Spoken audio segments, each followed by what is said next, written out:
Welcome to 3 minutes. Ayyanar துறை இன்றைக்கி எபிசோடில் என்னெல்லாம் நடந்துச்சுன்னு பார்க்கலாம் வாங்க. ஹோட்டலுக்கு சாப்பிட்றதுக்கெல்லாம் போயிருக்காங்க இல்லையா? அப்போது நிலாவோட ஃபேமிலி எல்லாருமே பார்த்திங்கன்னா பாஸ்தா, நான், பட்டர் சிக்கன் அந்த மாதிரிலாம் ஆர்டர் பண்ணுறாங்க. ஆனால் ஐயனார் ஃபேமிலி எல்லாருமே நிலா கூட சேர்ந்து பார்த்திங்கன்னா அவங்க வந்து ஒரு ஃப்ரைட் ரைஸ் சொல்லிப்பாங்க. ஏன் நிலா இது வாங்குற, இது எல்லா கடையிலுமே கிடைக்கும், இல்லை வேறு ஏதாச்சும் வாங்கிக்கோ அப்படின்னு சொல்கிறாங்க. இல்லை எனக்கு இதுதான் வேணும் அப்படின்னு சொல்லிடுறாங்க. அவங்க அன்னியே இதை ஆர்டர் பண்ணிட்டாங்கன்னு நம்ம இஷ்டத்துக்கு ஆர்டர் பண்ணுறது தான் அப்படின்னு சொல்லிட்டு எல்லாருமே பிரியாணி, ஃப்ரைட் ரைஸ் அந்த மாதிரி தான் வாங்கிக்கிறாங்க. இங்கே வந்து இது ஏன் சாப்பிட்றீங்க, இது எல்லா ஹோட்டல்லுமே கிடைக்கும் அப்படின்னா, இல்லை எங்களுக்கு இதுதான் பிடிச்சிருக்கு அப்படின்னு சொல்லிட்டு அவங்க வந்து இது பண்ணுறாங்க. இவங்க எது பண்ணாலும் பார்த்திங்கன்னா ஒரு இன்சல்ட் பண்ணுற மாதிரியே இவங்கள வந்து பேசிகிட்டு இருக்காங்க. அப்புறம் பார்த்திங்கன்னா எல்லோரும் இங்கே வந்து காமிக்கிறாங்க. நம்ம வானதியோட வீட்டுக்கு வந்து சோழனும் பாண்டியனும் வந்திருக்காங்க. அவங்களெல்லாம் ரிசப்ஷனுக்கு கூப்பிட்லான்னு சொல்லிட்டு வந்தோடனே பார்த்திங்கன்னா வானதி யாரோ கூப்பிட்றாங்க பாருங்கள் அப்படின்னோடனே உள்ளே வாங்க தம்பி உக்காருங்க அப்படின்னு சொல்லிட்டு உட்கார வைக்கிறாங்க. உடனே வானதி வாயிங்க அப்படின்னு சொல்லிட்டு வந்தோடனே என்ன வந்திருக்கீங்க அண்ணா, நீங்களும் வந்திருக்கீங்களா, இருங்க நாங்கள் ஒரு ஜூஸ் கொடுக்குறோம் அப்படின்னு சொல்லிட்டு அவங்களுக்கு ஜூஸ் எல்லாம் ஊற்றி கொடுக்குறாங்க. என்ன அப்படின்னு சொல்லிட்டு கேட்கும்போது பார்த்திங்கன்னா, இல்லை எங்களுக்கு கல்யாணம் ஆகி 1 வருஷம் ஆகுது, எங்கள் வீட்டில் எல்லாமே ஏற்றுக்கிட்டாங்க, ஆனால் நிலாவோட வீட்டில் இப்போ தான் ஏற்றுக்கிறாங்க. நிலாவோட அப்பாவுக்கு ஒரு ரிசப்ஷன் பண்ணி பார்க்கணுன்னு ஒரு ஆசை, அதனால தான் உங்களெல்லாம் கூப்பிட்லான்னு வந்திருக்கேன்.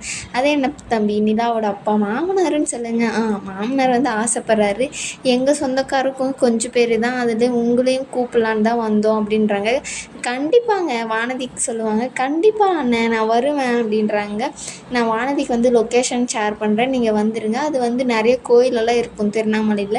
நம்ம காலையிலே வந்துட்டிங்கன்னா நம்ம கோயிலுக்கெல்லாம் போயிட்டு ஈவினிங்காக ரிசப்ஷனுக்கு போகலாம் அப்படின்றாங்க. சரி தம்பி அப்படின்னு சொல்லிட்டு சரி நாங்கள் கிளம்புறோம் அப்படின்னு சொல்லிட்டு கிளம்பிடுறாங்க. வானதி வேலையே வந்தோடனே எங்களால் கூப்பிட வந்திருக்கீங்களே, எனக்கு ஒரே சந்தோஷமாக இருக்குது அப்படின்றாங்க. இல்லை சொந்தக்காரங்க கொஞ்சம் பேர் தான் இருக்காங்க, அது ஆள் பத்தலை, அதனால தான் உங்கள் ஃபேமிலியை கும்பிட்டு வந்தோம் அப்படின்னு சோழன் சொல்லுவார்.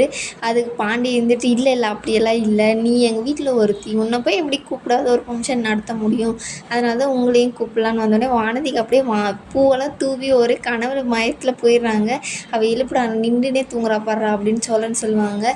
அதுக்கு வானதி இருந்துட்டு எழுப்பி விட்ருவாங்க. பாண்டியன் வந்து சரி நாங்கள் கிளம்புறோம், கண்டிப்பாக வரணும் அப்படின்னு சொல்லிட்டு கிளம்பிடுறாங்க. வானதிக்கு ஒரே சந்தோஷம்.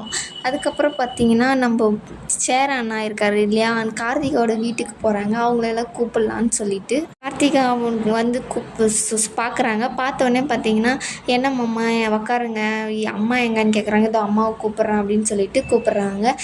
அவங்க அம்மா வந்து ரொம்ப சோகமாக உட்காந்துட்டு இருப்பாங்க. வந்து உட்காந்துட்டு வந்து என்ன தம்பி என்ன அப்படின்னோடனே சேரனை பார்த்து இவ்வளோ பயமாக பேசுகிறது இப்போ தான் பார்க்குறோம்.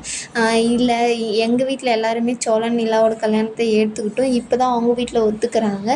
கல்யாணம் கூட ஒரு சிம்பிளாக பண்ணோம், ஆனால் ரிசப்ஷன் வைக்கிறாங்க, அதுக்கு தான் உங்களை எல்லாம் கூப்பிட்லான்னு வந்தோம், அவங்க நல்லா இருக்கட்டும் தம்பி அப்படின்றாங்க. அது கார்த்திகா இருந்துக்கிட்டு இல்லை அம்மா என்னென்னவோ பேசுது விடுமாம்மா அப்படின்றாங்க. அதுக்கப்புறம் பார்த்திங்கன்னா சரி தம்பி நாங்கள் வரோம் அப்படின்றாங்க. கார்த்திகாவும் நாங்கள் வரோங்க மாமா அப்படின்னு சொல்லிட்டு கிளம்புறாங்க. நீங்கள் கிளம்பும் போது பார்த்திங்கன்னா அவங்க முகத்தை பார்த்தா ரொம்ப சோகமாக இருக்குது.